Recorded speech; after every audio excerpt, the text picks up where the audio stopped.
Comment allez-vous? Nous commençons la transmission d'aujourd'hui. Les États-Unis devraient donc être prêts à attaquer, à mener essentiellement une guerre, si jamais il est prouvé que les Iraniens possèdent des armes nucléaires. La grande question que nous nous posons en ce moment, c'est comment cela s'est-il passé jusqu'à présent? Aujourd'hui, nous proposons un sondage. Les États-Unis doivent-ils attaquer si l'Iran s'apprête à obtenir des armes nucléaires? Répondez oui avant qu'il ne soit trop tard. Seulement s'il y a une preuve absolue, la deuxième option ne serait pas le pire des remèdes. La troisième et la quatrième option. Toute expression diplomatique, il n'y aura pas de guerre tant que la situation n'est pas claire. En parallèle, deux options avancent. La diplomatique, mais aussi celle d'une guerre qui progresse et progresse de façon impressionnante. Alors, oui, si c'est par la voie diplomatique, excellent. D'une part parce que, personne ne veut une guerre, même si évidemment, tu te dis que c'est dommage pour les gens qui veulent un changement de régime, mais bon, ce sera peut-être autrement. Mais du point de vue de la guerre, il y a déjà une date pour le conflit, et c'est ce vendredi prochain. 48 heures, c'est pratiquement ce qu'il reste avant le début de la guerre, d'après ce que préviennent déjà certaines fuites. Question, où est le sondage? Où est le sondage dans la communauté? Elle est là en ce moment. Comme tu veux. Je ne sais pas si tu peux leur envoyer le lien du sondage ou du post, plutôt pour qu'ils vérifient et, qu'ils aillent y participer. Regardez, au début nous voyons cette image, mais comme elle ne chargeait pas bien, c'est pour ça que je l'ai enlevée.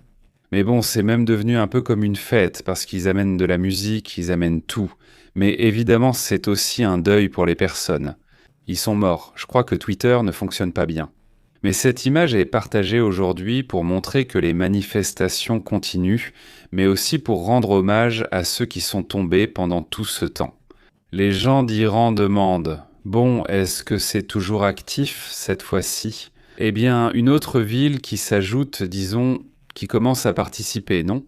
Évidemment, les vidéos ne peuvent pas être vérifiées quant aux dates. Il se peut qu'elles datent de plusieurs jours, il se peut que ce soit récent, il y a beaucoup de manipulations et aussi beaucoup de problèmes au moment où l'information est partagée. Cela prend beaucoup de temps pour que cette situation se produise maintenant. Un sujet que j'aimerais aussi vous montrer, c'est la narration que les Iraniens apportent. Parce que regardez, dans la version classique, je pense que c'est vrai. Voilà la raison. Il a confirmé que oui, c'est vrai, ceci est ici. Mais ça, c'est réel? Oui, ceci est réel. Ceci est réel. Bon, c'est ce que dit le Grouja, oui. Il le perçoit ainsi, comme une image réelle. Je croyais que c'était elle. Non, regarde. Le point, c'est que c'est ce que, au-delà de savoir si c'est déjà ou non, c'est ça l'important ici, n'est-ce pas? Ou le message. Les Iraniens ont montré cette image dans laquelle, selon des rapports des médias iraniens, c'est évidemment la vision. Ah, ils n'imposent pas cette image fausse, enfin pas fausse, je ne sais pas, hein.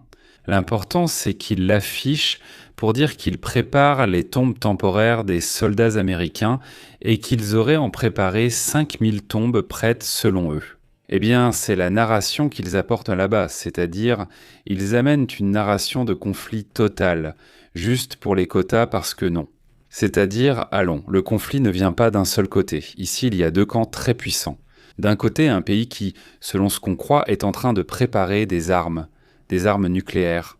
Et pour instaurer la confiance, ils disent « Si tu me montres que tu n'es pas en train de les fabriquer, on ouvre les affaires et tout ira bien dans la paix. » Oui, je vais te le prouver. Un jour passe et tu dis « Tu ne m'avais pas promis une chance ?» Non, jamais dit ça. Ici, la souveraineté. Personne ne passe. Je ne sais pas quoi, mais tu m'as dit il y a quelques jours que tu allais me faire confiance pour voir que tu n'étais pas en train de faire ça. Ah oui, oui, mais laisse-moi consulter et je te le dis encore une fois.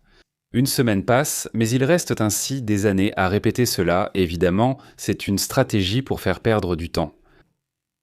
S'ils voulaient y aller maintenant, ils prospéreraient, ils vendraient du pétrole en quantité impressionnante, ils seraient ailleurs, on parlerait d'autres sujets, mais eux ne veulent pas le montrer pour 1000 raisons.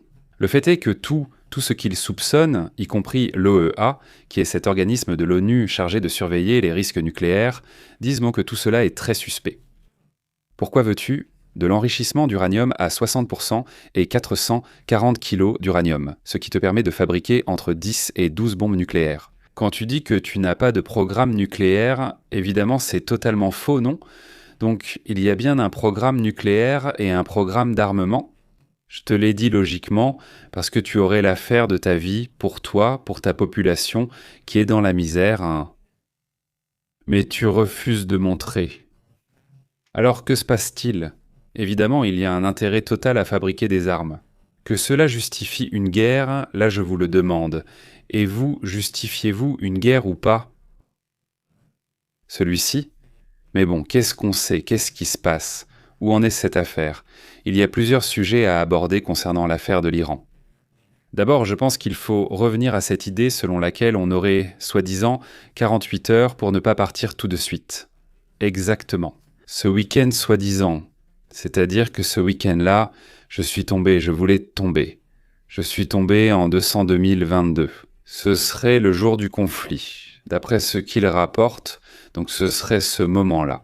Exactement, d'accord. Selon ce que l'on sait, des sources citées par CNN assurent que le Pentagone a déjà l'opération militaire prête, c'est-à-dire il ne s'agirait que d'une question de si demain, vendredi matin, Trump en a l'idée. Tu sais que s'ils décident d'attaquer, ils sont déjà en position, il suffit juste qu'ils disent oui, et en quelques heures, on verrait un missile sur l'Iran. On est encore en train d'examiner différentes possibilités, c'est-à-dire il a le plan A, le plan B, le plan C, même si le déploiement est déjà prêt en ce moment. Le dirigeant a donc débattu en privé, c'est-à-dire qu'il hésite encore. A-t-il entendu des arguments pour et contre attaquer l'Iran ? Et donc, les négociateurs iraniens et américains ont interrompu les discussions. Eh bien, la dernière a été assez longue. 3 heures, en fait 3 heures et demie. En Suisse, où aucun accord n'a été trouvé. Un sujet extrêmement compliqué, n'est-ce pas ? Parce qu'au final, ces réunions, puisqu'il y en a eu 2, n'ont absolument pas avancé parce qu'il s'agissait de négocier avec un panel. Non, fondamentalement, ce que demandent les États-Unis, ce que demande Israël, c'est un non catégorique pour les Iraniens. C'est-à-dire, il y a un intérêt à discuter, mais négocier n'est pas vraiment le sujet. Et à prolonger les discussions ? Prends un café, sers-toi un petit verre si tu veux. On discute, on est là, mais pour négocier, non, jamais. Et le seul qui semblait négocier. Mais je pense aussi que soit il l'utilise, soit il se laisse utiliser lui-même. En fait, je ne savais même pas si c'était le président iranien, mais on sait tous que celui qui commande, c'est le guide suprême, pas lui. Et aujourd'hui, il montre des exercices militaires avec les Russes, ce qui est aussi, on sait qu'en ce moment, la Russie n'est pas vraiment en position de se mêler à d'autres problèmes, mais au moins, ils envoient ce signal. Maintenant, passons à un autre point dans ce même sujet, très intéressant.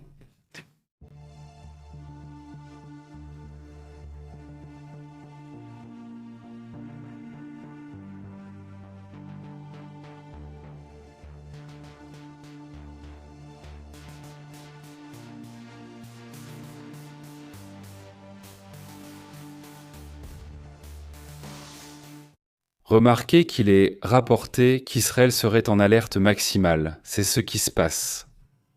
Un sujet qui attire beaucoup l'attention car Israël a dû activer l'alerte maximale face à l'attaque imminente conjointe des États-Unis. Voyons, pendant que je décide, les États-Unis ne décident pas, donc Israël ne peut pas rester les bras croisés. Ah, donc il faut se préparer au dernier moment ? Évidemment pas maintenant, donc ils doivent en gros penser comme si oui, c'est-à-dire qu'Israël doit se préparer à la guerre, comme si c'était déjà le cas.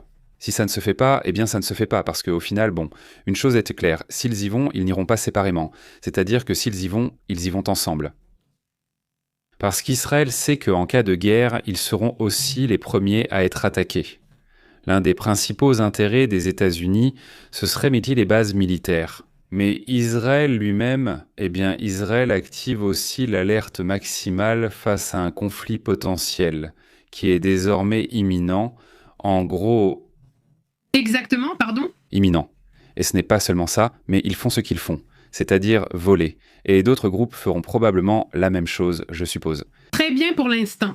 Israël avait une réunion du cabinet de sécurité et ils l'ont reportée à dimanche pour éviter une erreur de calcul au cas où il y aurait une attaque iranienne. Étant donné que les services de sécurité et d'urgence sont actuellement en alerte maximale, eh bien, au milieu de la possible attaque des États-Unis, il ne manque plus que l'approbation de Trump. Oui et bon.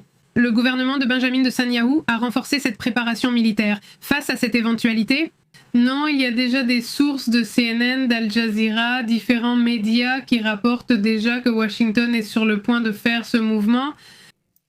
Disons qu'ils en sont au stade de la délibération, pas encore à celui de décider, de dire s'ils vont y aller ou non. Et c'est essentiellement ça, non? Et les Iraniens suivent le même chemin. Eux aussi sont... Enfin, eux aussi. Disons que leur position, c'est de ne pas négocier. En gros, non. Leur point, c'est de dire non, non, non, non, et de prolonger ça le plus possible. Et quand ils verront que c'est vraiment proche, ou en fait, tu vois, il y a différentes théories sur ce qu'ils pensent. Une autre théorie dont je vous ai parlé aujourd'hui pendant l'une des émissions, c'est la théorie de l'erreur de calcul.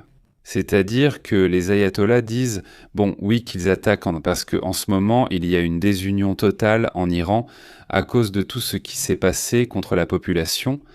Toutes les attaques, les milliers ou dizaines de milliers d'Iraniens qui sont morts sous les balles du propre gouvernement iranien, non, c'est-à-dire que c'est quelque chose de terrifiant. Il dit... Qu'est-ce qui pourrait les unir plus qu'un conflit avec un pays étranger? Non. Bien sûr, ceux qui sont un peu ambigus, non, évidemment, ceux qui ont perdu des membres de leur famille, non, ils ne pardonneront jamais. Ça, ce n'est pas clair pour moi, mais tous ceux qui pourraient être ambigus et se dire « mince, non ». Le régime ne m'a rien fait directement, mais je ne suis pas non plus d'accord avec ce qu'il fait. Mais au moment d'un conflit, vont-ils se ranger du côté du régime? Oui, donc, ce qu'ils avertissaient aujourd'hui, c'est que toutes les conditions sont réunies pour la tempête parfaite. Parce que cela arrange les ayatollahs, ce conflit, s'il est court, arrange aussi les États-Unis, à cause de tout ce qui se passe en interne. Alors, il semblerait que ce soit la tempête parfaite. Ce qu'ils avertissaient aujourd'hui, c'était « Mais attention que cette erreur de pardon, que cette guerre ne se transforme pas en une erreur de calcul des deux côtés. » Les deux disent « oui, oui, oui, ça arrive », et une fois fait, ils ne peuvent plus en sortir, n'est-ce pas? Parce que supposons qu'il y ait une attaque de la part de l'Iran et que ça marche. C'est-à-dire que soudainement ils attaquent et les touchent une base où il y a vraiment des morts, du côté des États-Unis, ou qu'un porte-avions ou quelque chose comme ça soit touché. On parlerait d'autre chose parce que la réaction est généralement extrêmement forte, non? Donc si quelque chose comme ça se produit, eh bien ça pourrait s'aggraver, jusqu'à ce qu'une histoire sans fin devienne une guerre de haches, ce serait l'erreur possible. L'impression d'Israël est que le moment est déjà dans quelques jours. Même s'il y a quelques semaines, il parlait de 2 semaines, et il y a plus longtemps, il parlait même d'1 mois. Oui, mais en même temps, il y a plusieurs conditions qui pourraient retarder. C'est-à-dire, sauf que, par exemple, la réunion du Conseil de paix que Donald Trump a avec certains pays qui ont accepté de faire partie de ce Conseil de paix, qui est celui qui gère la question de Gaza. Oui, il y a aussi le fait que les Jeux olympiques d'hiver se terminent le 22 février et que le mois sacré du Ramadan commence mercredi. Cela lui donne évidemment un certain poids, mais nous ne savons pas exactement pourquoi il va partir. Il y a des sources israéliennes qui indiquent que Washington exige des capacités de défense d'Israël, c'est-à-dire que si elles sont nécessaires, disons non. La réunion, qui devait avoir lieu ce dimanche, a également été reportée en raison d'une possible réaction préventive iranienne. Avant ce que je mentionnais, oui, également Israël suppose que la région pourrait entrer dans une phase de confrontation directe entre l'Iran et Washington. Et face à cela, il y a la question des UDI, qui vont sûrement entrer en action. Le Hezbollah et principalement le Hezbollah. Ce sont ces deux-là, parmi les milices pro-iraniennes en Irak, qui ont été le plus attaqués récemment par les États-Unis. Donc je trouve ça difficile, je vois ces groupes comme affaiblis, pour l'instant je ne les vois pas progresser, mais bon, ça pourrait aussi être autre chose. Un autre point également intéressant. Passons à un autre sujet, car il y a des exercices militaires aujourd'hui. Mais on parle d'une fermeture de l'espace aérien, et c'est un autre signe qui s'ajoute, n'est-ce pas? Qu'est-ce qui se passe avec cette fermeture, ou quelle est la situation? L'Iran a émis ce qu'on appelle la fameuse note, qui est une notification officielle d'aviation où il alerte parce qu'il va y avoir des lancements à partir de 5h30 du matin, dès demain jeudi. Ils ont probablement déjà commencé ou vont commencer, d'après les données de l'administration fédérale de l'aviation des États-Unis. L'avertissement, évidemment, affecte des routes stratégiques proches du golfe Persique et oblige les compagnies aériennes internationales à dévier un peu leur vol pour éviter tout risque. Et ces manœuvres ont lieu justement pendant ces semaines d'exercices militaires intensifs menés par la garde révolutionnaire iranienne. Aujourd'hui, il y a eu une fermeture dans le Golfe au niveau du détroit d'Oman. Oui. Oui, le deuxième, parce que hier, il y en a eu un autre, n'est-ce pas? Aujourd'hui, on captait des images de bateaux attendant de pouvoir passer parce que cet exercice était en cours. En fait, ils lançaient aussi de petits missiles, enfin pas vraiment de l'artillerie, pendant leur entraînement. Ils étaient là dans le détroit d'Ormuz et dans le golfe d'Oman. Ils y opéraient et il n'y avait pas de passage. Alors les pétroliers, les navires pétroliers étaient tant là dans une très longue file, attendant simplement que les exercices se terminent. Une fois terminés, ils sont passés. Mais cela te montre qu'ils peuvent effectivement avoir un contrôle ou même arrêter le trafic s'ils le veulent. Du pétrole, c'est 20% du pétrole au niveau mondial, donc c'est quelque chose qui inquiète dans ce cas. Comment est le prix du pétrole ? Aujourd'hui, il est monté jusqu'à la limite, voyons s'il a baissé, mais aujourd'hui, il est monté jusqu'à la limite et regarde, il est sur le point de la dépasser. Regarde rapidement. Si on le regarde par ici, c'est cette ligne, on va réduire le graphique. Voilà, c'est cette ligne verte qui est ici. Oui, on va mettre ici cette ligne verte qui est ici. Celle-ci, c'était aujourd'hui. Pour nous, oui, la journée de demain a déjà commencé parce que le pétrole ouvre partout, donc c'est déjà ouvert. Pour le 19e jour, c'est déjà du 19 et c'est en haut. Ceci est si la limite du prix, pour que la tendance change, si ça dépasse cette ligne jaune, c'est déjà un changement de tendance complet, et là, oui, on y serait. C'est-à-dire, tant que ça reste à l'intérieur de cette ligne, c'est encore, regardez, exactement. Et dans la tendance baissière, c'est-à-dire ça reste une tendance baissière. Si on l'observe ici, regardez, ça va toujours vers le bas, ça descend. Même s'il tente de franchir la ligne, il ne la brise pas et tombe. Si soudainement il casse cette ligne jaune, cela veut dire qu'il casse la tendance. Et alors, il est possible que nous assistions à une montée des prix, peut-être momentanée, mais cela pourrait être une montée. Ça qui est là sur cette ligne, sur le point de casser, montre qu'il y a de l'incertitude. C'est-à-dire comme s'il y avait de la tension, mais pas de certitude que quelque chose va se passer. Autrement dit, si soudainement ça s'envole demain, dans quelques heures ou minutes, c'est que quelqu'un a déjà prévenu. Le signal exact a déjà été donné ? Le signal a déjà été donné ? Oui, il va être donné. Et les gens commencent à acheter du pétrole, pas en pensant qu'il pourrait y avoir une pénurie, ou si ça chute. C'est-à-dire, ici je vois les deux côtés, ça peut être un tir automatique, moi. Logiquement, au début, ça ferait monter le prix. D'abord parce que s'il va y avoir un 1/5 de pétrole en moins, soudainement, pendant des jours, des mois ou des semaines, je ne sais pas, alors automatiquement le prix grimpe. Pour l'instant, ce n'est pas clair ce qui va se passer. On verra demain, c'est jeudi et vendredi, quelqu'un t'apporte l'information. Non, on ne sait pas ce qui va se passer et beaucoup de choses vont être dites. Ils vont peut-être dire quelque chose demain matin. On mérite avec ce que Donald Trump dit non, on n'est pas parvenu à un accord et le lendemain il attaque. Donc on ne sait jamais. Oui, ça peut être un peu confus ces 2 prochains jours, parce que le moins pratique dans un conflit, c'est de savoir à quelle heure il va commencer. C'est comme ça. Il me paraît étrange que ce soit aussi précis. 48 heures et ça commence. Ou que ce soit samedi, dimanche, ou encore repoussé d'1 semaine. C'est déjà une gêne, par exemple, pour le Pentagone, toutes les histoires sur Twitter ou X de personnes qui surveillent les avions, tellement qu'ils cherchent déjà quoi faire, parce qu'au final, oui, ils dévoilent n'importe quel mouvement. C'est agressif, non ? Parce que, regarde, voilà, lavons les chars, lavons les cargos, lavons ceux que je ne sais pas quoi, lavons les B-52 ou les B-2 comme ils s'appellent. Nous sommes à l'ère de l'information immédiate, non ? Et démocratique, en plus démocratique. Tu sais tout maintenant ? Ce n'est plus comme avant où il fallait attendre, non ? Je veux dire, littéralement, il y a des gens qui sont uniquement concentrés sur les sujets d'avions, sur les sujets de satellites, sur tout ce que tu veux. Donc si tu veux des informations en temps réel sur presque tout, elles sont là, n'est-ce pas ? Donc, eh bien, c'est vraiment compliqué de cacher ce type. Lancer une attaque surprise, c'est difficile, non? À cette époque, l'Espasa a fait tout un mouvement super étrange pour éviter cette situation et créer la surprise. En juin, lorsque les bombardiers sont arrivés, ceux qui sont entrés ont fait tout un trajet direct pour qu'il n'y ait rien depuis les États-Unis. Ils sont arrivés, ont attaqué, puis sont repartis. C'était donc vraiment, vraiment curieux la façon dont ils ont agi. Bon, passons à d'autres sujets, d'autres thèmes également importants. Abonne-toi à la chaîne.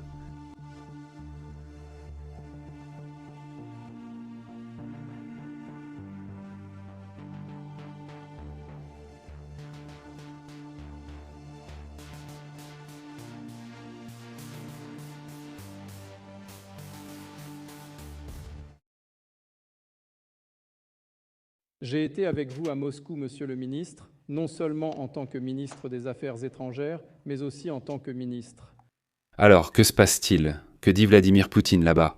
Eh bien, il dit que Poutine est un peu contrarié et qu'il en a marre des États-Unis, que ce n'est pas bien d'imposer ces sanctions à Cuba, que nous avons toujours soutenu Cuba, son droit de vivre en paix. Et puis, avec le centenaire de Fidel Castro que nous allons célébrer ensemble, vous verrez. Eh bien, aujourd'hui, Vladimir Poutine réaffirme sa position envers Cuba, qu'il les soutient, qu'il leur envoie toutes ces bonnes ondes face aux sanctions qu'ils subissent de la part des États-Unis. Et donc, Quoi d'autre de bien Poutine a-t-il reçu au Kremlin? D'ailleurs, on en a déjà parlé, c'était il y a 1 ou 2 jours.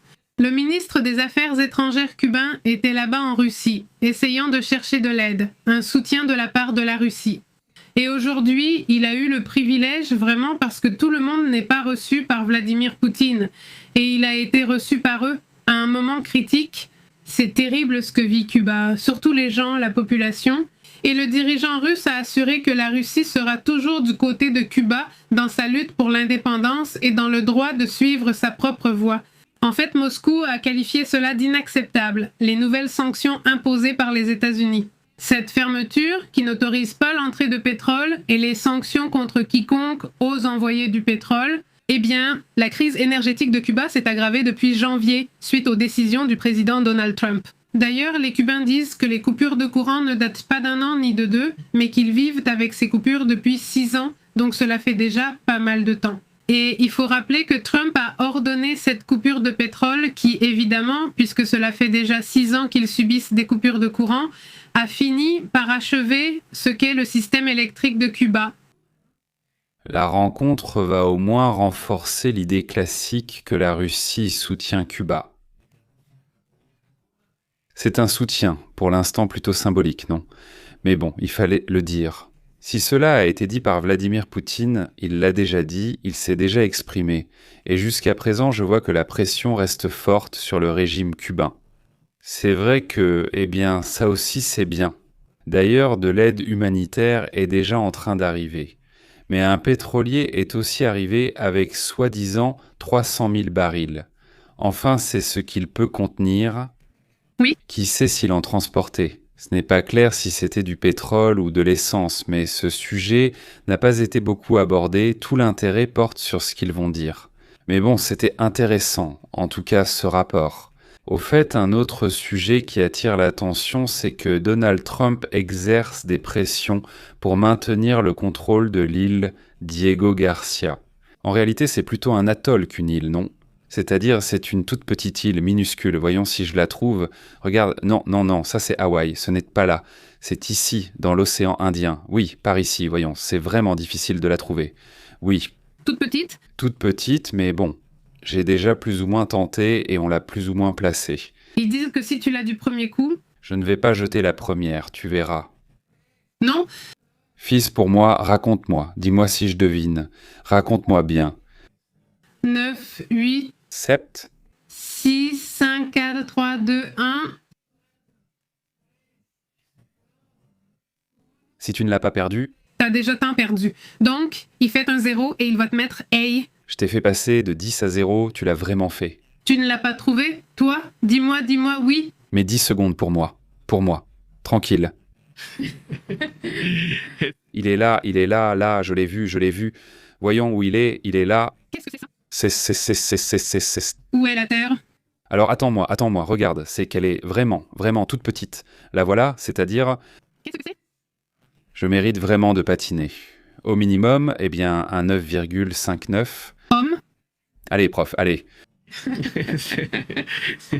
Et bon, ce petit coin, cet endroit, ces territoires britanniques ont toujours été, eh bien, une base militaire américaine au Royaume-Uni, mais aussi avec les États-Unis. Bien vu là, en fait, il y aurait des choses super bizarres là-bas, des trucs vraiment étranges qui s'y passent. Autant dans le bon que dans le mauvais sens, dans le bon sens, parce que, eh bien, imagine, l'endroit doit être incroyablement beau. Quand tu as un jour de repos en tant que militaire, tu dois bien t'amuser. Surtout si tu aimes la mer, tu dois en profiter et faire de la plongée. Non, non. Mais en dehors de ça, eh bien, c'est un endroit militaire, au final, comme on l'a dit à l'époque. Vous ne vous souvenez pas, ceux qui suivaient toutes les théories étranges sur M, oui, Qu'ils ont amené là-bas? ils l'ont emmené. En fait, ils publiaient même des images comme quoi ils l'avaient. Ils le mettaient dans l'image.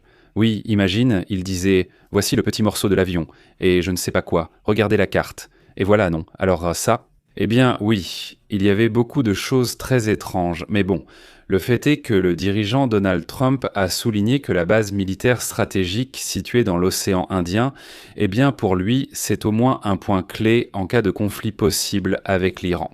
Parce que regarde, on va s'éloigner un peu, et regardez, ça a du sens. Comme ça a du sens. Oui, ça a du sens. Regardez, en fait, attention à l'endroit où c'est, pas au territoire. Vous vous souvenez où c'est d'ici ?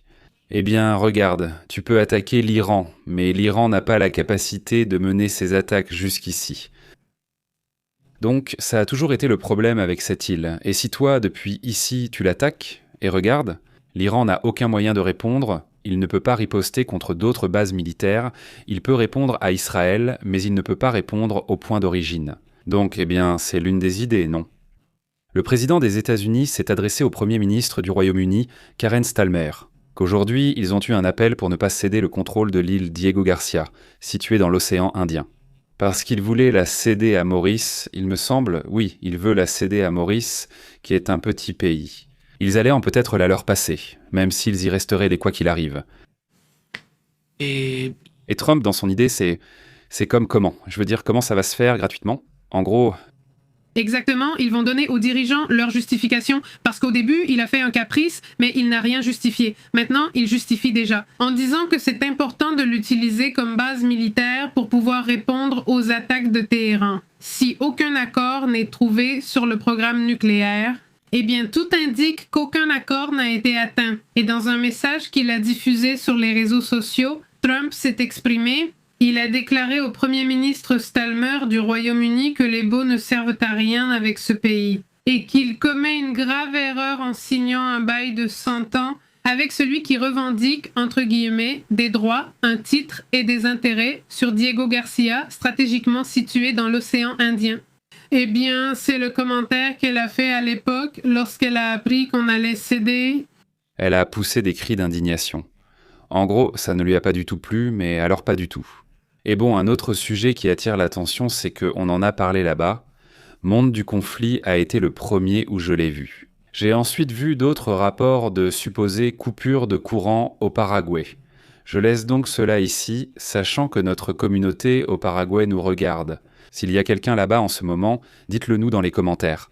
Si c'est vrai qu'il y a eu ces coupures de courant, soi-disant à cause des heures de chaleur. Ça, en effet, nous l'avons vérifié sur les cartes et nous avons vu qu'il fait extrêmement chaud, aussi bien en Argentine, en Uruguay qu'au Paraguay.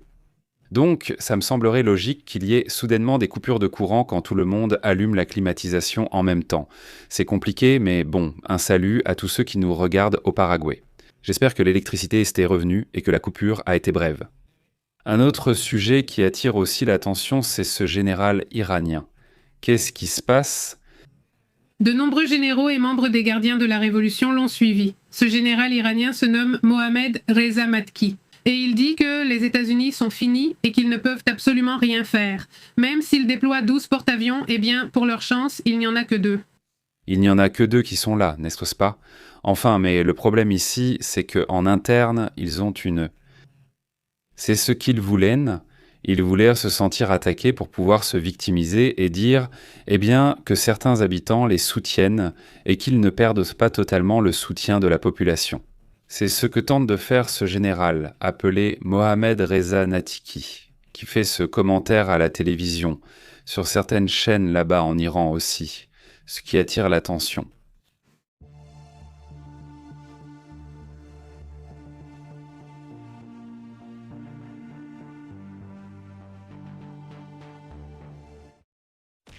Récemment, Barack Obama a déclaré que les extraterrestres sont réels, non, mais qu'on ne les avait pas vus. Alors du coup, dernièrement, on a rappelé les déclarations et les affaires liées au sujet ufologique d'autres présidents des États-Unis. Ils ont remarqué en fait que, de façon surprenante, presque tous les présidents, à un moment donné, ont mentionné ou averti qu'il y a effectivement des choses étranges là-haut dans le ciel. Kirill. Même pendant sa présidence, Obama a assuré qu'il allait avoir une plus grande transparence sur le sujet. Et il faut se rappeler que Joe Podesta, un ancien membre du Congrès des États-Unis, qui est ensuite devenu le principal conseiller d'Obama. Il croyait ouvertement à ce sujet, et il disait qu'il fallait diffuser la vérité sur la question des ovnis. Il a été le premier, en tant que membre du Congrès, homme politique et conseiller d'un président, a commencé à promouvoir la divulgation des informations dont on disposait. Ensuite, d'autres démocrates et républicains ont soutenu qu'il fallait divulguer ces informations, mais c'est lui qui a initié le mouvement. Et en fait, lorsque Barack Obama quitte la présidence, à la fin de son 2e mandat, il lui accorde une sorte de... Eh bien, je pense que c'est comme un cadeau à Joe Podesta, c'est ce qu'il fait. Il révèle des millions de documents de la CIA, il les rend publics.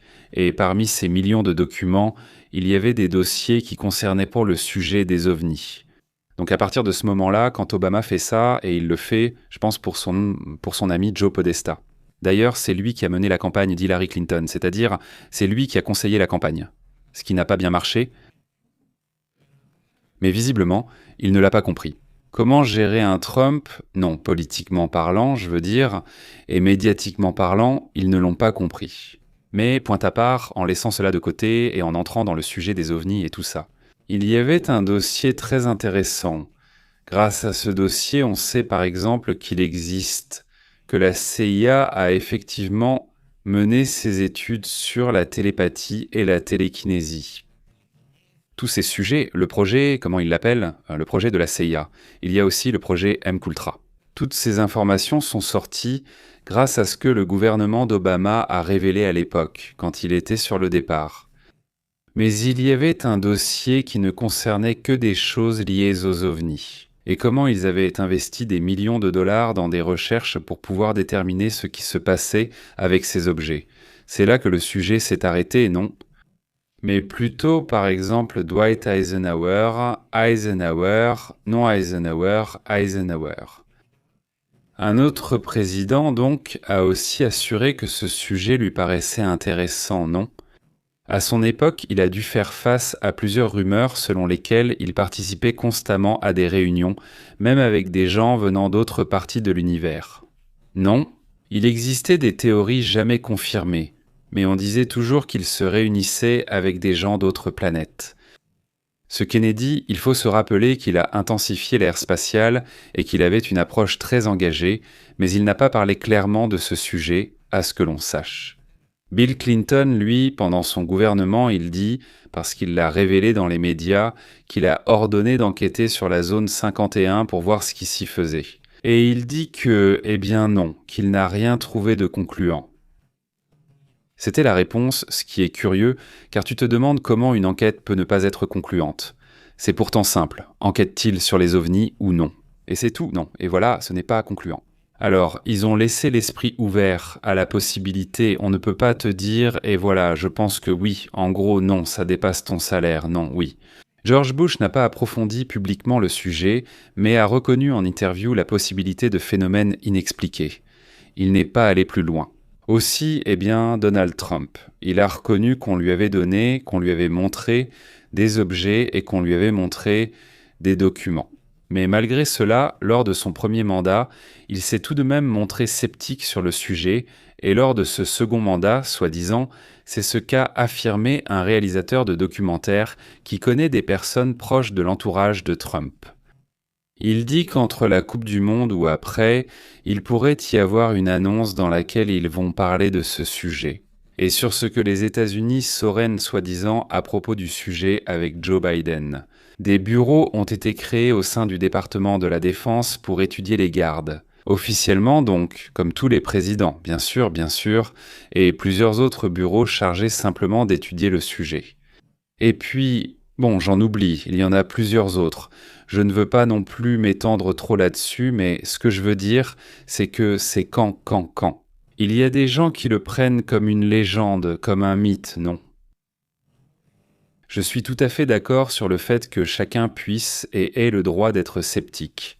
C'est parfait, ça me va, mais tant qu'on est sceptique, il ne faut pas être dogmatique. Et quand tu vois ça, quand tu vois qu'il y a eu des documents, qu'il y a eu des présidents impliqués dans le sujet, qu'il y a clairement quelque chose d'intéressant à étudier, alors ce scepticisme dogmatique ne t'aide pas. Un scepticisme ouvert est ce qu'il faut en ce moment. Je ne vais pas être sceptique, mais je vais l'étudier sérieusement et voir ce qu'il y a vraiment. Et jusqu'où peut-on supposer qu'il y a des phénomènes étranges dans tout ce sujet? On ne le saurait pas. Il est important de garder l'esprit ouvert dans ce sens. Et qu'au-delà de la partie que nous montrent les films ou les séries ou l'imaginaire de tout le monde, au-delà de ça, qu'est-ce qu'on peut vraiment comprendre? C'est-à-dire qu'il y a un phénomène aérien qui est toujours là, qui n'a pas d'explication du point de vue de la physique. C'est-à-dire qu'ils font des choses que la physique, en théorie exacte, ne peut pas expliquer pour l'instant, et donc les matériaux que possèdent ces objets ne peuvent pas non plus être expliqués. Alors, si c'est quelque chose de différent, c'est un phénomène qui a aussi démontré qu'il est intelligent par son mouvement, par son comportement. Donc maintenant, de là à dire que ce sont des martiens, n'est-ce pas ? On ne sait pas vraiment, ce n'est pas ça non plus. On ne peut pas aller plus vite que la musique. Et qu'il y a énormément, mais vraiment énormément de désinformation, alors est-ce que ça discrédite aussi le sujet? Non, je comprends cette partie, c'est pour ça qu'il y a parfois un scepticisme exagéré, parce qu'il y a aussi une désinformation énorme, mais vraiment énorme. C'est-à-dire, il y en a qui parlent des grands frères ou d'autres choses vraiment hallucinantes dont on parle, dont elle, par exemple, n'est pas comme ça, exactement, mais il y en a beaucoup comme elle. Donc, malheureusement, ça enlève de la crédibilité à ce qui est la divulgation la plus sérieuse, même si elle existe, évidemment. Voilà, c'est comme ça que ça se passe, allons-y, nous ensemble. Nous allons aussi aborder d'autres sujets. Si tu es ici en direct, ou si tu regardes en différé, mets un pouce en l'air, s'il te plaît, ou un pouce en bas. Mets un like, mets un dislike, mais participe, d'accord? C'est toujours très apprécié. Passons à d'autres sujets, d'autres thèmes importants.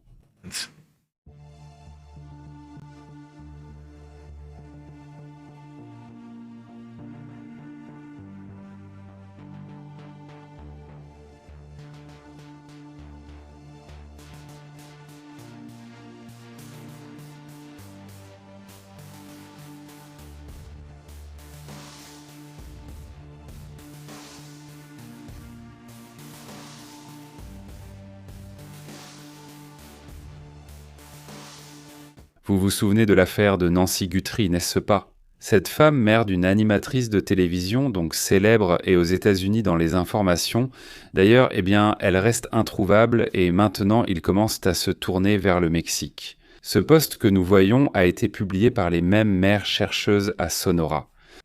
Regardez, il est écrit. Et nous demandons le soutien des citoyens pour partager la fiche de recherche de nos disparus et ainsi pouvoir les ramener à la maison. Si vous avez des informations sur leur localisation, appelez anonymement le numéro indiqué. Votre appel reste totalement anonyme. La photo de Nancy Guthrie a disparu à Toktukso, en Arizona, le 1er février 2026. Regardez, il y avait... Avant de continuer sur ce point, il y avait des informations selon lesquelles ils allaient en prélever l'ADN sur les gants. Qu'est-il arrivé à cela? Eh bien, vous vous souvenez de ces gants qui apparaissent sur la photo prise par la caméra de la sonnette de la maison de Madame Nancy Gutiérrez?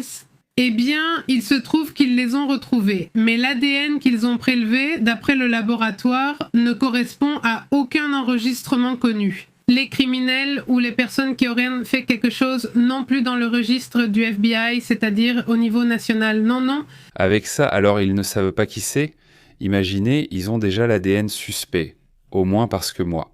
Ils ignorent si c'est vraiment le gant ou juste un gant identique appartenant à quelqu'un d'autre.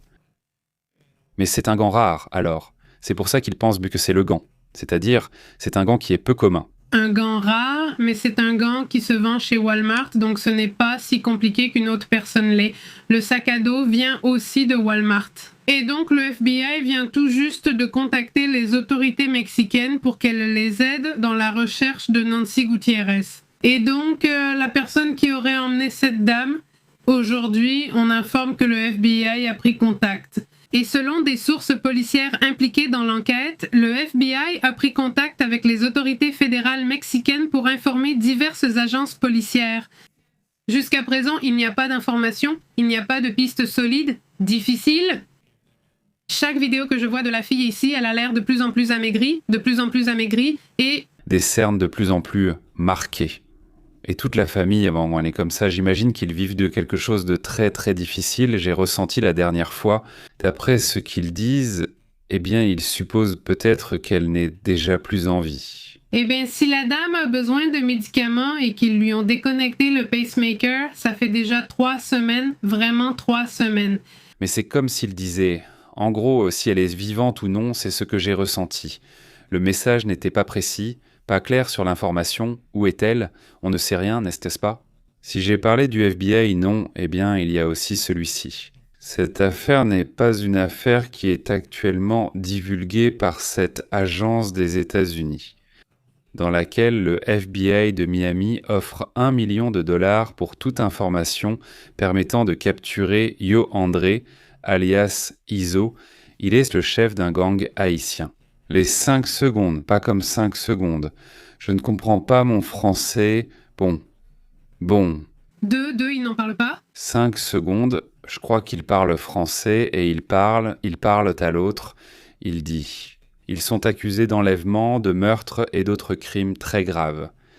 Le fait est que le bureau du Federal Bureau of Investigation a annoncé, en gros, qu'ils offrent une récompense, c'est-à-dire $1 million. C'est-à-dire, c'est rare qu'ils offrent des millions. D'habitude, c'est seulement pour des chefs de narcos ou des choses comme ça, ou un président comme Maduro.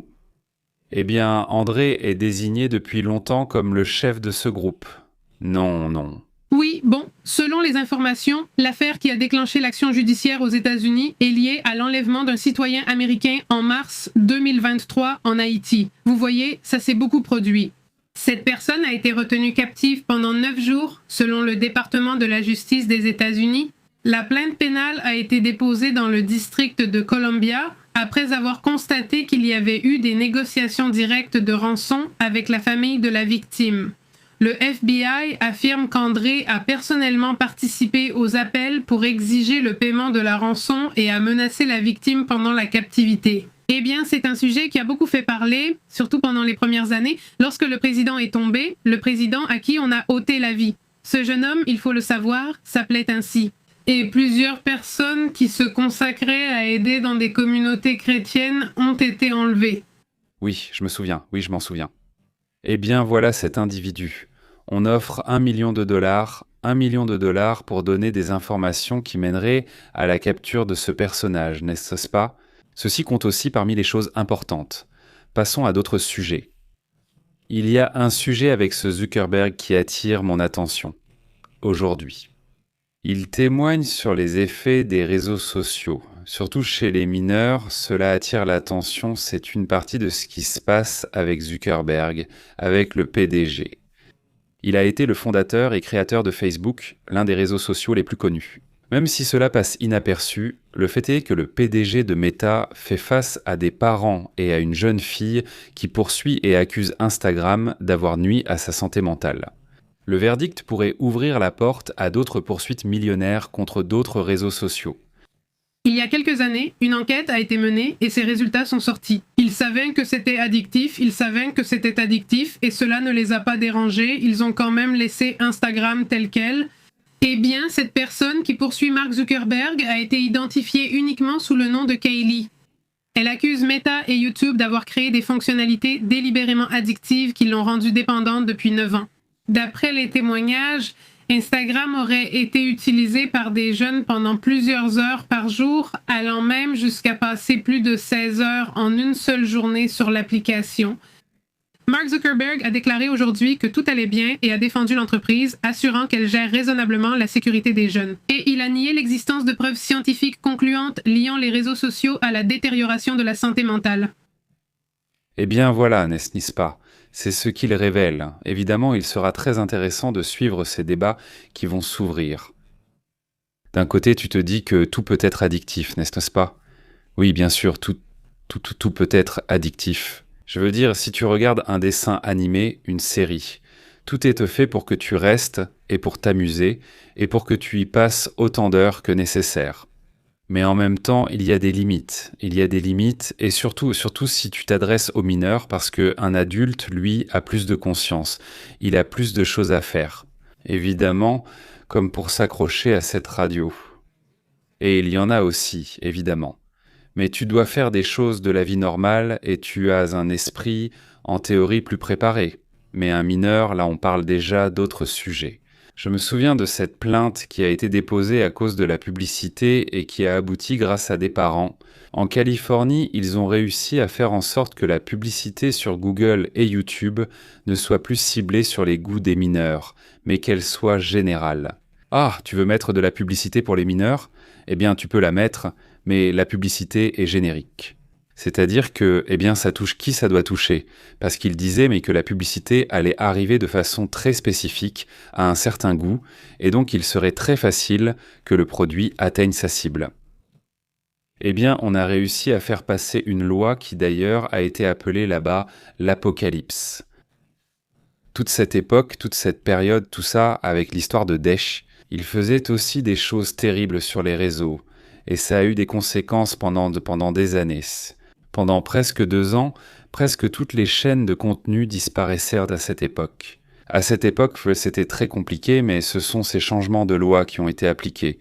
Ça fait bien 6 ou 7 ans, donc ça fait un moment, vraiment, ça fait un moment. Bon, passons à d'autres sujets également intéressants.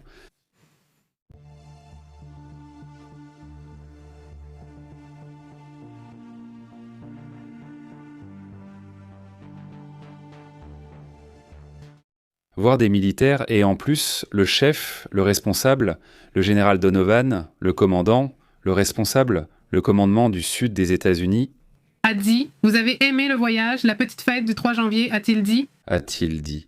Eh bien, imaginez ce personnage sur cette photo en train de fouler le sol vénézuélien. Et puis, à un moment donné, ce Padrino, qui est le secrétaire à la Défense, a fini par dire « Il a disparu, personne ne sait où il est, eh bien, moi je ne l'ai pas vu ». Bon, l'émission d'aujourd'hui, El Del Mazo, je ne sais pas, son nom a été annulé. Oui, il n'y en a pas eu par coïncidence. N'est-ce pas, le commandant du commandement sud, le général Donovan? D'ailleurs, ce parrain est allé jusqu'à dire qu'aucun militaire ne mettra à jamais les pieds sur le sol vénézuélien. Eh bien non. Moi? Selon moi, c'était Padrino. Mais bon, le point, c'est qu'on montre cette image de Donovan sur le sol vénézuélien. Évidemment, c'est quelque chose de vraiment étrange. Elle est responsable d'une entreprise qui est une sorte d'ambassadrice, pour ainsi dire. Oui, elle a été ambassadrice plusieurs fois, maintenant elle est la responsable des affaires. Ils n'ont pas encore officiellement d'ambassadrice au Venezuela, mais l'autre est déjà arrivé. La semaine dernière, c'était le secrétaire à l'énergie des États-Unis. Maintenant, c'est le chef du commandement sud qui se rend au Venezuela, donc évidemment cela attire l'attention. Que se passe-t-il ? Cette réunion a évidemment été considérée comme historique. D'ailleurs, sur les images, on voit Delcy. Il a beaucoup attiré l'attention que les photos de Chavez et de Nicolás Maduro aient disparu. Et dans le communiqué publié par l'ambassade en référence au commandement sud, eh bien, ils ont réaffirmé l'engagement des États-Unis envers une Venezuela libre, sûre et prospère. Et que tout soit un bénéfice pour les Vénézuéliens, dit-elle. Le commandement Sud s'engage à promouvoir la stratégie de sécurité nationale en travaillant en collaboration avec des pays partenaires pour construire un avenir sûr et prospère dans l'hémisphère. Eh bien, c'est leur tour maintenant, tant pis, la réalité va devoir ouvrir les portes aux responsables du commandement Sud. C'est complètement fou vraiment de voir ça. Eh bien, voilà. Un autre point qui attire aussi l'attention lors de cette visite, c'est qu'elle a lieu au moment où les diplomates du Qatar sont également arrivés. Oui. C'est curieux car on suppose, d'après ce qui a été dit, mais je ne sais plus si c'était le New York Times. Mais ils avaient des informations selon lesquelles Delcy Rodriguez aurait négocié au Qatar avec les États-Unis la remise de Maduro. Eh bien, alors, quelle coïncidence que l'un des premiers pays visités par le Venezuela de Delcy, pour ainsi dire, soit le Qatar, n'est-ce pas ? Évidemment, ce n'est pas un hasard. Le message est donc très clair. Ceux qui disaient c'est qu'ils avaient négocié la remise de Maduro avec ce Qatar n'avaient pas raison. Eh bien, voilà où en est la situation, non ? Et donc, il s'est passé beaucoup trop peu de temps. Ce qui est surprenant, c'est à quelle vitesse les choses peuvent changer dans un pays où il ne se passe rien. Pendant des années, et soudainement, tout arrive en une période très courte. Mais qu'est-ce que c'est ? C'est surprenant de pouvoir être ici à regarder l'histoire de ce qui se passe dans le monde avec vous, n'est-ce pas ? Au fait, eh bien, cela se passe à Pskov. Que se passe-t-il là-bas ? Oui. C'est comme si là-bas, en Russie, il y avait une attaque très forte de la part de l'Ukraine. Évidemment, eh bien, vous entendez comment ça s'entend, je n'entends pas, bon, oui. Plus ou moins. Vous avez entendu le son, mais bon, vous ne l'avez plus entendu. Pépé voulait juste souligner mon erreur, là. Oui, exactement. Il faut le souligner. Il faut mettre en avant les erreurs des uns et des autres. Voyons, c'est clair pour moi maintenant. Bon, en vérité, cela fait environ 3 semaines que ça se passe très mal pour les Russes. L'Ukraine a obtenu en 1 semaine ce qu'elle n'avait pas réussi en 2 ans et demi, et même plus. Eh bien, c'est impressionnant. Entre ça et l'économie, c'est énorme. Bon, passons aussi à d'autres sujets. Voici une autre image de Peskova, c'est encore une autre image de Peskova. Eh bien... Là, vous voyez une partie des attaques, et en plus avec une quantité de production de drones impressionnante. Voyons. Ici, en fait, je me suis trompée, c'était avec celui du Qatar ? Celui du Qatar, oui. Avec l'autre, c'était caché car c'est le Pérou qui l'a eu ? Oui, celui du Qatar. Là, toute la pompe arrive. Pas une seule photo de Chavez, pas une seule photo de Nicolas. Ni Chavez, ni Nicolas, ni personne, mais en plus on a vu ce... C'est le grand luxe, n'est-ce pas ? Je veux dire, c'est comme ça. Écoutez la musique et tout, je veux dire, oui, on l'a accueilli super bien. Et tu tombes justement sur le système national des orchestres et de la musique de danse. Eh bien, c'est un pays heureux, en fait, je veux dire, du point de vue du gouvernement, on ne voit pas un pays. De dire comme je voulais le dire, et que nous sommes tristes parce qu'il est parti, ça ne me convient pas. Ils sont en pleine fête, non, et en plus parce que ceux du Qatar ont donné un coup de main là-bas. Ou bien cela fait aussi partie de ce qui se passe en ce moment là-bas au Venezuela, la communauté vénézuélienne nous le dira. Que pensez-vous de ces visites, de ces mouvements ? En attendant, regarde, voilà l'endroit passionnant. Celui-ci est avec un arabe ? Elle, je ne sais pas. Oui, non, donc je te préviens. Tu es en train de me dire, alors qu'est-ce qui s'est passé ici ? Qu'est-ce que c'était ? C'est bien ? C'était une inondation et ça s'est passé en Équateur, où on a aussi amené de la terre de la région de Chimborazo. Eh bien... Le Chimborazo, c'est un flux de débris, non ? Dans la province de Chimborazo, en Équateur, d'après ce qui est rapporté. Eh bien là-bas, toute l'eau descend avec les morceaux de pierre en Équateur. Un énorme salut à toute la communauté qui nous regarde là-bas aussi. Eh bien, c'est une image qui est vraiment unique que nous avons déjà présentée ici, et je crois que c'est la 3e fois que nous la montrons. Oui, mais j'adore chaque fois qu'on la montre, c'est fascinant. Pouvoir. C'est-à-dire, d'une bonne manière, c'est vraiment un accomplissement de l'humanité. Vraiment, évidemment, je n'ai pas fait partie du projet, mais c'est un accomplissement dont on peut dire qu'il appartient à l'être humain. Cette image a coûté extrêmement cher. Mais au-delà du prix dont on parle toujours, on dit toujours, c'est que cette image, ils ont mis 9 ans à réaliser le projet pour pouvoir voyager jusqu'à celui-ci. Eh bien, ce n'est pas une planète, ce n'est pas pour Pluton, pas pour atteindre Pluton et ses montagnes et pouvoir la capturer. Ça a coûté environ 3 milliards, d'après ce qu'ils disent. Non, c'est à peu près le coût, mais bon, plus que le coût. C'est simplement la réussite d'avoir la possibilité de voir d'autres planètes avec une telle qualité d'image, n'est-ce pas? C'est-à-dire, ça aussi, eh bien, je trouve ça super intéressant.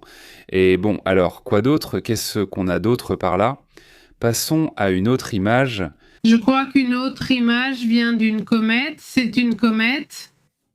C'est à l'intérieur, comme une image d'une comète. D'une comète. Comme si t'étais debout là, en gros. Et ça va, ça devient complètement fou. Oui, oui, oui. On dirait le mur, c'est du bois, oui. Oui, on dirait le mur.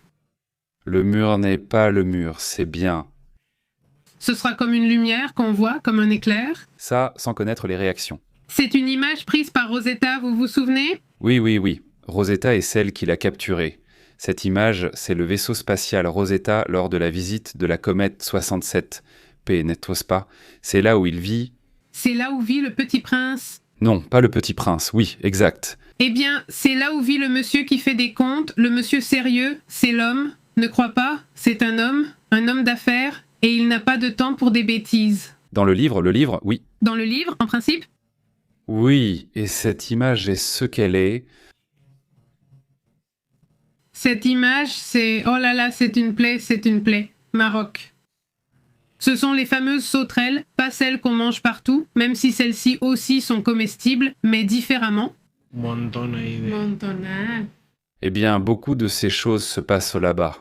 Maroc. Maroc, eh bien... Eh bien...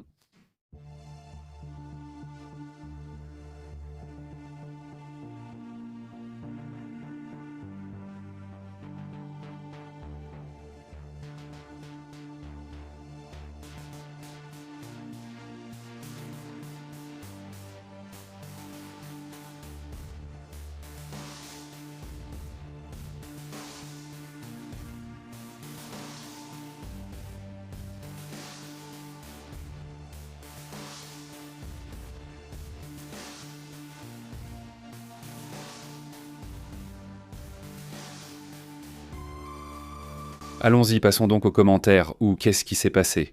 Oui. Allons aux commentaires maintenant. Varios asuntos ahí. Sí, rápido. Indépendamment, mais plusieurs choses comme ça, juste pour qu'on y aille. Comentarios. Pues Siria, ¿no? Que estamos. Cherchant à se reconstruire. Et tout ça.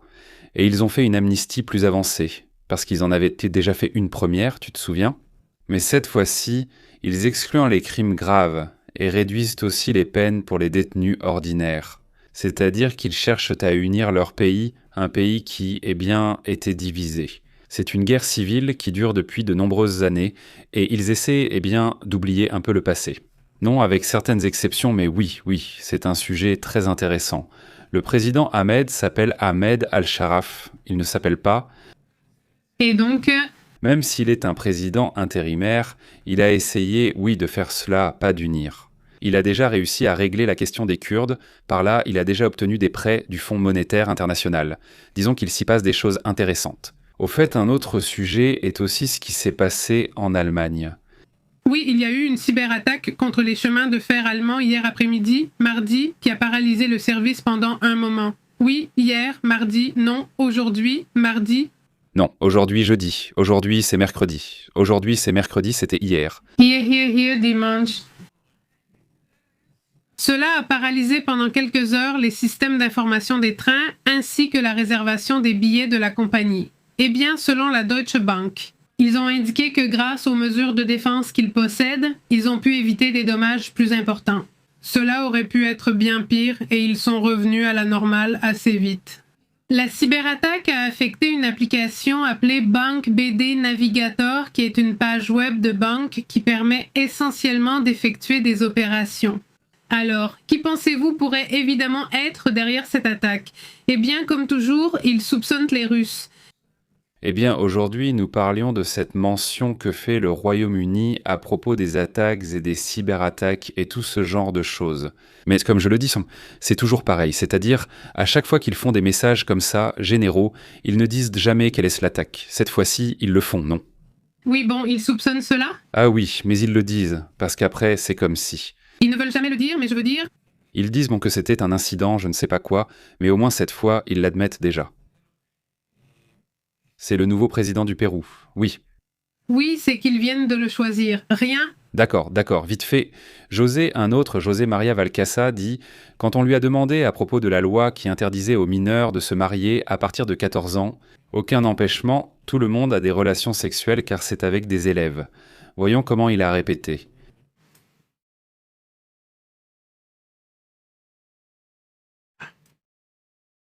Voyons comment ça se passe, on avance bien. Selon la loi, le Code civil, tout le monde, à partir de 14 ans, il n'y a aucun empêchement. Tout le monde a des relations sexuelles. La loi l'autorise. Dans d'autres pays, c'est à partir de 13 ans, tant qu'il n'y a pas de viol. Tout le monde a des relations. Il n'y a aucun problème, professeur avec élève, enseignant avec élève, entre élèves aussi. Tant que cela ne se fait pas contre la liberté des personnes, c'est permis. C'est pourquoi il peut y avoir un contrat, il peut... Et je pense que ça ne va pas durer très longtemps. Mariana le chasse. C'est vieux. Ça, je veux dire, ça date de 2023. Mais un commentaire qu'il a fait... Mais attends, c'est vraiment le nouveau. Voyons. José María Bancasa vérifie, c'est celui dont on a parlé hier, José. C'est-à-dire, il a dit ça en 2023, ce qu'on voit ici, mais il renvoie l'information. Ils ne l'ont pas nommé président intérimaire. Ah, Canyon, le Pérou, toujours surprenant.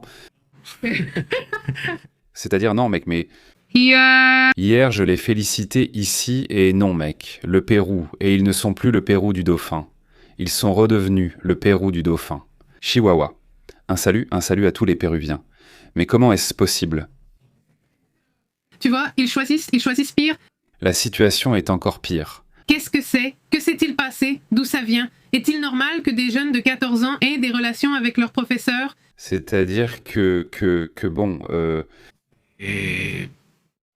C'est chaud, c'est vraiment chaud, voyons voir, il dit. Ok, il dit, c'est pareil au Mexique, mais on n'en parle pas, il dit. Salutations, comment va José González? Merci beaucoup pour le like 303, merci beaucoup. Salutations, merci, salutations, il dit. Oui, on les voit. Au Pérou, ils font la fête. L'Assemblée avec des niveaux d'acceptation très bas. Et pour ça, personne n'a voté. Ils changent de président comme s'ils changeaient de maison. Comme s'ils changeaient de chaussettes. En gros, oui, on les voit. Je te passe le bonjour, il dit. Je crois ne pas avoir compris. Quelqu'un demande une traduction, on répond non, il ne te dit pas non. Mieux vaut ne pas comprendre, cette personne est vraiment folle. Cette personne, il dit. Rosalinda, comment vas-tu? Bon après-midi, salutations aussi à Mauricio, comment vas-tu? Salutations à Satakama. Salutations à Satakama. C'est super, Mauricio. Comment est la vie là-bas, dans l'un des déserts les plus arides de l'histoire? Non, oui, mais du monde. Dit Sarate, elle est comme ma femme, elle se souvient de tout comme un éléphant. Si tu veux te rappeler de quelque chose, demande juste à ma femme. Elle connaît mieux les noms de ma famille du Mexique que moi, et Wyckoff dit que c'est la réalité, mais ce n'est pas la réalité. Mais ce n'est pas encouragé, oui, enfin, on n'est pas stupide. On sait qu'il y a des gens qui le feront, n'est-ce pas, qui auront des relations avec des mineurs, mais tu ne vas pas le diffuser partout, n'est-ce pas? Et ce n'est pas non plus que ce soit vraiment correct, pas correct? Je veux dire, parce qu'on parle d'un professeur, quelqu'un qui a 30 ans ou plus, non? Et un mineur, ben non, évidemment. Même s'il avait 20 ans, je veux dire. Oui, même s'il avait 20 ans. Il dit, je la trouve triste ou étrange, Astrid. Est-ce que quelqu'un sait, sans spéculer, si elle va bien? C'est à cause de la colère? Parce que j'ai une allergie, il y a quelque chose ici qui me donne une allergie, je crois que... Pourquoi tu me regardes, non? Je pense que c'est le ventilateur, Pépé l'a installé car on en a besoin, sinon on se sent enfermé, mais j'ai l'impression qu'il me provoque une allergie. Pourtant, non, tout va bien, je suis à 100%. Non, mais oui, fais attention à ça, parce que... Enfin, non. Si je mets un citron pour que ça se voit, non. Non, mais je l'ai remarqué. Enfin, alors... Pourquoi ça gratte? C'est-à-dire, tu sais, oui, tu prends soin de tes petits yeux. Salutations, Griselda? Oui ou non? C'est ça? Tu as su un coup de froid. Comment ça, un coup de froid? Ça t'a paralysé le visage? En gros, Ah, le visage, non, non, regarde, le visage est normal, regarde, il ne fonctionne pas normalement, c'est tout, c'est juste l'allergie, comme si mon œil me brûlait en ce moment. En fait, dit Omar Hernandez, il ne s'agit pas seulement de retirer. Oui, je dois prendre le comprimé qui agit après un certain temps. No tomaste. Tu sais, je ne sais pas. Parce qu'il ne m'a plus rien donné? Dice Omar Hernández, no solo se trata de sacar al presidente. Oui, oui, oui, oui. Oui. Enfin, à la moitié, première étape, bien, deuxième étape, eh bien pas mal, il dit. Ce n'est pas seulement une question de bien. Salut Omar, comment tu vas? Très bonjour, salutations de New York, dit ce gars. Il est allé sur l'île, sur la belle île, ça lui a plu aussi. Allez. Oui, enfin, il fait partie du club des AIM, ce n'est pas le même club, comme Evo. Je veux dire, je te demande, c'est costaud, non? Ou... Dice, Il demande, où es-tu? Astréados répond, dans la ville secrète. Je n'ai rien à faire, je l'ai baptisé, oui. Son côté gauche est la rue Aïr. Le ventilateur dit oui. Peut-être. Oui, peut-être. Littéralement. Le ventilateur vise mes pieds. Ce n'est même pas comme si non, Mais oui, je le sens. Salutations à Dani. de manière concert. Car même si moi, Quand je fais comme ça, même moi je ne le ressens pas ici. quand je me penche en avant, Tout est une zone. Non, bon. je ne sais pas pourquoi tu ne le fais pas, dit-elle. Tu l'as fait? Peut-être le shampoing? Je ne pense pas, car toute la journée, il ne m'arrive rien. Je ne commence qu'à partir d'une certaine heure. Salutations, et j'ai déjà vu que celui-ci dit week off. Non, avec ça on ne plaisante pas, week off. S'il te plaît, Non, bien sûr que non. ne plaisante pas avec ça, s'il te plaît. Là, vraiment pas. Enfin, mais oui, je me suis rendu compte dans une vieille vidéo que j'ai dit « Eh, là aussi tu en avais... » Enfin, une vidéo d'il y a environ 6 mois. Le mieux, c'est que je suis comme ça, peut-être que je suis comme ça, déséquilibré. Non, tu n'es pas comme ça, tu n'es pas comme ça. Donc ça veut dire que quelque chose, je ne sais pas si c'est les lumières ou quelque chose, Parce que les lumières peuvent faire ça? je ne sais pas, mais oui. Eh bien, parlons d'autre chose, c'est mieux. Salutations à Danilo de la Cruz, qui dit bonsoir. En République dominicaine, ils ont fermé le bureau de la DEA à cause de la corruption. Qu'il te dessèche l'œil, il dit. Peut-être, répond le groupe. Parlons de choses importantes. Oui, Comme quoi, ton œil? pas de ton œil. Je n'ai pas relâché mes nerfs. Salutations à Wendy Arias. Il dit, mais ce n'est pas seulement le problème, c'est le président, la population l'a choisi. Bon, mais en fait, ce président n'a pas été choisi par la population, il a été choisi par le Congrès parce qu'il est intérimaire. C'est court, mais ils choisissent vraiment n'importe qui. Bonjour Béatrice, comment vas-tu? Elle transmet les salutations de sa classe et dit être déguisée en pirate. C'est-à-dire, Tu es entré? genre, de quoi tu parles? De quoi tu es là? Salut José. J'allais ouvrir un commerce, mais j'oubliais lequel, tu te souviens? Parfois, je vendais aussi. Non. Non, ce que c'était, mais maintenant. Maintenant, José Tocayo nous dit qu'on parle, il dit. Danilo, comment tu vas? Salutations Danilo depuis la République dominicaine. Très bonjour, Rosalina Moreno, comment vas-tu? Salutations. Déjà et Pedré, comment vas-tu? Très bien. Et regarde, il dit, c'est la lumière qui les éclaire, elle est si forte qu'elle ne fait pas d'ombre. La paupière agit et donne l'effet que l'œil paraît plus petit. Parce que je sais que ça fait des mois, mais ça ne fait que 2 ou 3 semaines que ça m'arrive, pas des mois.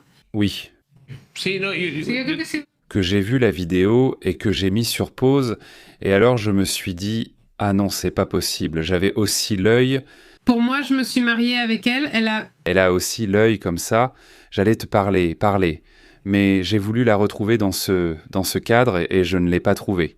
Et j'ai dit non, peut-être que je me suis trompé, mais bon, celui-ci dit « Mias, comment tu vas? Salutations, Griselda », il dit.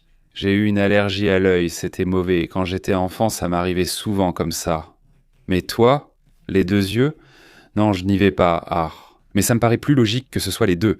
C'est pour ça que je dis que ça me paraît... plus logique d'un côté, juste comme ça, je ne sais pas ce que le docteur dit, et Pépéras, tout à l'heure, ça va lui sortir de l'autre côté, et ça ne m'est jamais arrivé. Salutations à Papas Fritas. Ce commentaire, quand il y a une allergie, si on sent l'air des ventilateurs, même s'ils sont dirigés de l'autre côté, c'est comme ça que je comprends, c'est papitas. C'est-à-dire que c'est très sensible, donc en ce moment, l'œil à cause de l'allergie. Mais alors, il faut voir ce qui t'éloigne. Parce que nous avons une bougie ici. Et avec la bougie, c'est comme si tu l'avais ressenti encore plus. Et depuis un bon moment, on a enlevé la bougie. Ça fait environ 1 mois ou quelque chose comme ça, et on a enlevé la bougie. Et je pensais que, comme je te voyais avec ça, si je descends... Je descends comme ça. Oui, ça s'utilise. Roberto Carreras de la Buenas noches, salutations. Il dit. Description de voyons s'ils ne lui ont pas jeté le mauvais œil. Le problème, mais dans sa constitution, l'Assemblée a plus de pouvoir que le peuple, dit-il. Ok. Alors, si le pouvoir du Congrès est très fort, alors peut-être que c'est comme si, tout à coup, c'était mal qu'il y ait un régime présidentiel. Je ne sais pas ce que c'est que beaucoup le perdent. D'un côté, il ne faut pas qu'il y ait ce méga-président super puissant, mais tu ne veux pas non plus un président faible. Il faut trouver un juste milieu. Dit le Pixel. Moi, j'ai eu une angine, mais seulement d'un côté aussi, et mon médecin est resté perplexe, un peu comme psychotisé, psychose. Si cela arrive à cette date, on ne poursuit pas ces choses bizarres en justice. J'ai beaucoup d'énergie à propos des Polynésiens, sur les Polynésiens, et lui va faire le pollen et la poussière. Est-ce que je devrais vivre ça une seule fois? Cette question, est-ce que vous avez des enfants? Pour savoir si toi aussi tu es comme ça, Roble, ananas, où tu vis, Robles, où tu vis à Pinard? La santé, très bien. Dit Dorian. Mon allergie a commencé il y a 3 jours. Et il y a autre chose aussi, on commence déjà avec celle du pollen. Oui, c'est possible, enfin comme ça fait de nombreuses années qu'on vit ailleurs et que soudain on change. C'est le premier printemps? Donc ça pourrait être ça, et puis on va aussi dans une zone intermédiaire. Oui, oui. Avec beaucoup d'arbres en même temps. Si tu fais quelque chose de très curieux. Daniel Gonzalez, mais... Dit Dorian. L'allergie a commencé pour moi? 3 jours. Il a détecté la communication du pollen à la... Même Daniel Gonzalez. Moi aussi, ça a commencé pour moi, les Polynésiens aussi. Et ce sera, elle te dit, je prends un cours pour obtenir un certificat. Allez, la compagnie. Il faut projeter des choses. Comme dit le compadre de Tapatia, il faut penser comme un champion. Si celui-là sait qui c'est. Je t'ai donné la phrase hier. Je te l'ai dite, tu te souviens. Je l'ai vu dans une pub, il faut penser à des trucs géniaux. Non. Utilise. Tu leur manques aussi? Est-ce que c'est Guillermo? Non. Non. Oui, c'est mieux, je l'ai aussi dit. Mais ce n'est pas celui de la publicité que j'ai vu pour Tapatia. Voyons si tu devines, dit Astrid. Ce que tu ressens, oui, tu dis ce que je ressens, parce que je n'ai pas de larmes, à cause du Sojorgène, Chicharito. Exactement, si on m'a mis dans la publicité, alors c'est un écran. Et tout à coup, il conduit et je lui dis, il faut penser à des trucs géniaux, ou je ne sais plus ce que j'ai dit, mais... Et ensuite, Astrid se retourne rapidement pour chercher. Où ai-je lu ça, a-t-elle dit, parce qu'elle pensait l'avoir lu, non. Mais comme l'écran l'a enlevé, elle ne l'a su qu'aujourd'hui. Je lui ai dit, mais oui. Oui, non. Dit mon gendre. Il faut l'étudier, pardon. C'est que ce soit des lunettes avec un filtre anti-UV. Pour celle-là, peut-être que oui. Il se peut qu'au moins pendant un petit moment, si on pense à entrer au moins un petit moment chaque jour. L'utiliser trop non plus, ce n'est pas bon. L'utiliser un petit peu, au moins, je pense que oui, ce serait pour équilibrer, surtout ce nom qu'il a. Évite aussi d'utiliser trop souvent la protection, car cela altère la perception des couleurs et des lumières sur la durée. Celui-ci dit pensée, action, la pensée et l'action. J'ajouterais que c'est mieux, j'aime plus ta phrase, si on les voit sans pensée et action. Des degrés, exactement, tu l'imagines. Et maintenant, nous allons... Et penser en grand? Comme tu le dis si bien, parfois, j'adore cette idée. Je ne dis pas ce que nous allons faire si nous sommes déjà sur cette planète, car c'est déjà une méga ultra coïncidence d'être au moins sur cette planète. Essayer de faire de grandes choses me paraît très bien. Peu importe la condition, l'âge, il ne faut pas trop réfléchir. Il faut penser de façon géniale et en grand, il faut se projeter pour que ça se matérialise. Maintenant, avec des petits pas, mais pas non plus comme ça. Des actes précis.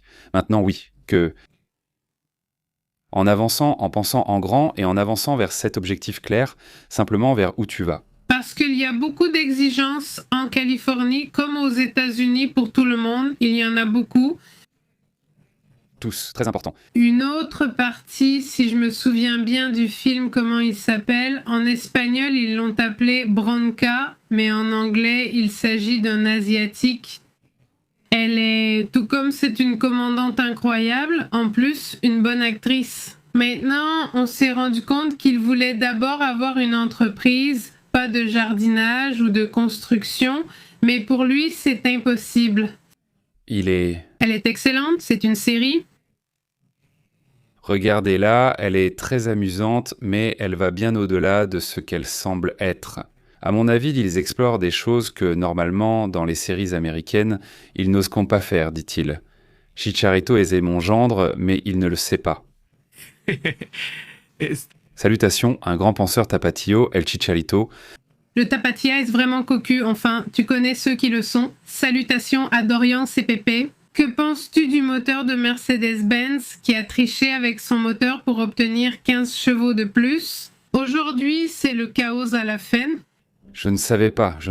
Ceux de Mercedes-Benz ont triché là-bas. C'est le chaos et Checo Pérez est celui qui est avec Mercedes. Pour être honnête, je n'y connais rien. Mais je vais vérifier si je vois quelque chose comme ça. Si ça m'intéresse, je m'y plonge. Mais je ne le regarde pas puisque ce n'est pas mon truc. Voilà. J'ai vu quelque chose sur la fun, j'ai vu une vidéo que quelqu'un a postée sur Twitter. Ici, on ne voit pas, on voit que la fun. Oui, mais moi, je n'étais pas au courant que... Oui, c'est vraiment délicat. Je veux dire, ils ont certaines règles et tu dois toutes les respecter. Et si tu rates un seul détail, tu peux être disqualifié. Bon, je vais vérifier. Je suis restée trop grosse pour toi, honnêtement. Salut à Danny Villard, il dit... Image pensée, salut à Bénédicte Villegas. Rob le demande où il est. Tapatia. Je dis Tapatia, Pantérette. Aujourd'hui, elle n'est pas venue. Mais hier, elle est venue. En fait, on a parlé des terriens. Oui. Au fait, salut à Ale et Toyette. Salut à Ale. À Ale et Toyette. Elle n'est pas ici avec nous en ce moment, mais nous lui envoyons un grand salut et espérons qu'elle pourra bientôt venir nous rendre visite. Dans environ 2 semaines, nous avons prévu un direct avec elle, le direct de début d'année que nous faisons toujours avec Ale. Eh bien, il est prévu pour la fin du mois. Ça devrait se faire à ce moment-là. Salutations à Marie-Fer. Remets-toi vite de ta maladie, Marie-Fer. Marie-Fer, une grosse accolade, prends soin de toi. Et à toute la communauté, comme le dit si bien Marie-Léna, n'est-ce pas qu'elle commente toujours? Mais aujourd'hui, je ne l'ai pas vue, elle commente toujours. Un salut à toute la communauté qui traverse peut-être une maladie ou une situation difficile. Eh bien d'ici, je vous envoie un énorme salut, dit-il.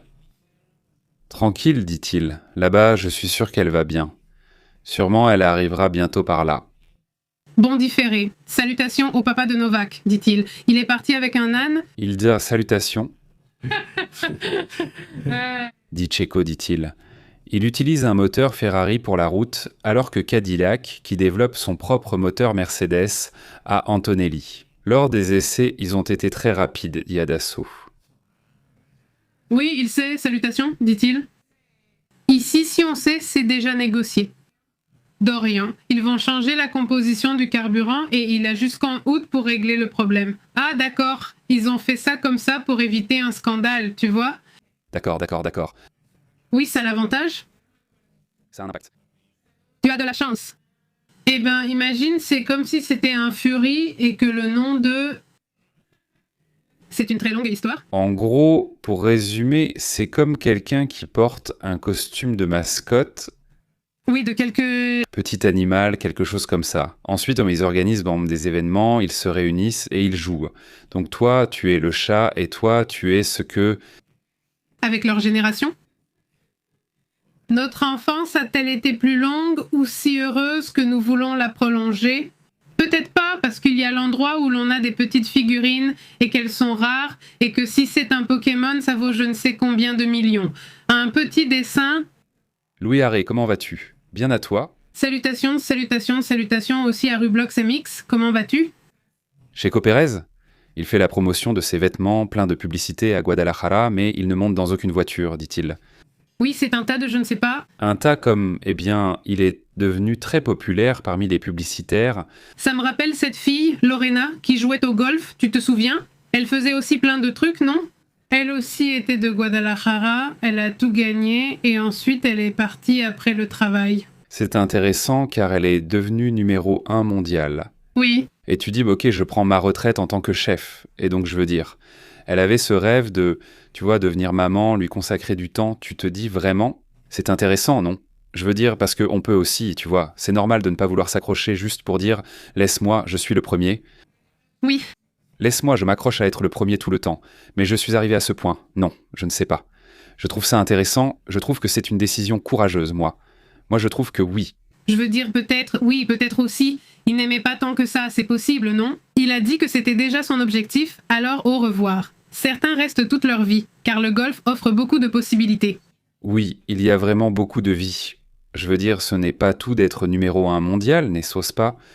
C'est comme je ne dis pas, il y a aussi d'autres choses. Non, je veux dire, dans l'histoire, ça restera pour toujours. Je veux dire, Ce que disent les Tapatia. Pionnière Ochoa s'est mariée avec un haut dirigeant d'Aéromexico. Oh, d'accord. Et dans un de ces cas, je dis, eh bien, elle reste une figure. Je veux dire, non, je veux dire, elle peut revenir dans beaucoup d'autres domaines. Pas dans le golf, je veux dire. Oui, eh bien, je crois qu'elle a une ONG d'aide, quelque chose comme ça, mais non. Mais on me disait que dans le sport, je veux dire, Moi, elle est encore très jeune. Je pense qu'elle peut l'être. écoute, il n'y en a pas 30, il n'y en a pas d'autres. Une quinzaine de chevaux. Tu te dis, ah, donc comme 40, 4, maman, tu en as, n'est-ce pas? 4. Elle dit, on ne fait que vivre. Elle dit. Non, oui, plus ou moins, elle dit. Lui faites bonjour les amis, on travaille avec beaucoup de chaleur, ça va bien. Oui, je me souviens quand à Monterrey, peut-être avec mes chaussures pourries, la rue se défaisait, dit Luis Fede. Oui, c'est ça. J'ai entendu des histoires comme ça, que certains, Avec la chaleur, oui, que soudainement ils commencent à fondre. Oui, elle dit, on devient un fourreau, en anglais c'est furie, c'est-à-dire poilu, mais c'est une personne passionnée par les animaux anthropomorphes, c'est-à-dire qu'ils ont un corps humain mais avec des poils, non? C'est-à-dire, ils ne marchent pas à 4 pattes comme Bugs Bunny. Ah, Bugs Bunny, c'est-à-dire des animaux avec des caractéristiques humaines, comme marcher sur 2 jambes, parler et porter des vêtements. Oui, en gros, un personnage de dessin animé. Isaac Del Toro, c'est qui? Attends, je regarde. Un instant, Isaac, ah, celui du vélo, lui aussi, il roule sur le plat. Je croyais que c'était un film de Del Toro. Non, Isaac Del Toro, le cycliste mexicain. Oui, ils sont en ce moment. Ils sont sur la course, je ne sais plus, tu sais, non? En Arabie Saoudite, non? Lequel des deux? Mais il est par là-bas. Non? Et aujourd'hui, il est resté en tête avec une avance de je ne sais combien de secondes. Il va très bien, oui, excellent, car je trouve étrange qu'il n'y ait pas eu de cycliste ainsi. Au début, Artem, il y a beaucoup de cyclisme au Mexique, et il participe dans beaucoup, et plusieurs sont impliqués dans des compétitions internationales. Je veux dire en tant que membre d'équipe, oui. Je veux dire comme le peloton? Comme le peloton, exactement. Donc je dis que la Colombie a déjà produit plusieurs personnages très importants. Ici, nous avons Alcala, ou... La Colombie avec ses montagnes, eh bien aussi. Oui. Oui, mais ici à Monterrey, il y a beaucoup d'équipes impressionnantes et nombre de leurs dirigeants sont ou étaient des champions. Là-bas, il y a ce RR Rosendo. Non, Rosendo Ramos, Rosendo Alcala. Évidemment. Et je ne me souviens plus de qui d'autre, mais il y a plusieurs écoles ici, dit Teresa Rodriguez. Moi, j'aime beaucoup les déguisements, surtout ceux de vampires. C'est sympa de se déguiser, non? Moi, je trouve ça bien amusant. C'est l'une des raisons pour lesquelles Halloween me paraît super amusant. Oui? Oui, c'est amusant, oui, vraiment oui. Dit Francisco Ars. Il s'agit d'un fandom et d'une sous-culture centrée sur la créativité, l'art et les personnages de fiction, où les membres créent leur propre fursona, c'est-à-dire des alter-ego. Exactement, il me semble que tu es Furars, tu en sais trop. Mais oui, c'est bien de tout savoir. Oui, il dit. Vous avez entendu parler de celles qui ont été qualifiées pour un demi-centimètre de longueur, leur... Non. Je n'ai pas su. T'as entendu parler du chien loup qui est entré dans le... Sûrement qu'il l'a su, dit le patineur. Et comment ça s'est passé pour Donovan? Teresa? Ah non. Mais comment ça s'est passé pour lui? Ils ont terminé dans la vingtaine. Les niveaux sont vraiment bas, surtout au Mexique où il leur manque beaucoup. Il n'y a pas beaucoup de soutien, non? Ils galèrent pas mal? Il dit. Salut, que sais-tu de l'éjection de masse coronale du canon? Marco, ça m'a échappé. On reste attentif à ces alertes, mais je ne l'ai pas vue. Je vais la vérifier plus tard pour voir ce qui s'est passé, dit-il. Bon, allons-y. On n'y va pas, les gars. Rappelez-vous qu'on est sur WhatsApp et sur Telegram et qu'on vous envoie la notification des directs. elle vous arrive immédiatement, mais on est aussi sur Facebook et Instagram. Merci beaucoup, portez-vous bien, passez une excellente soirée. Si tu regardes ça un autre jour, eh bien, laisse aussi un like, un commentaire. Merci beaucoup, une accolade, à plus tard. Salutations. Nous interrompons votre programme habituel. Voilà. Merci de nous avoir rejoints. C'est Pep en direct.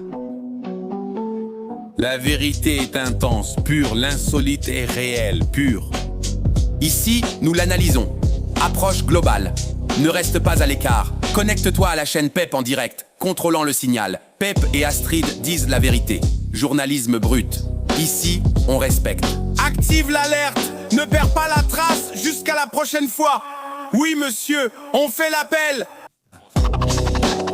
Abonne-toi. Pépé en direct à la maison. Ne reste pas en arrière.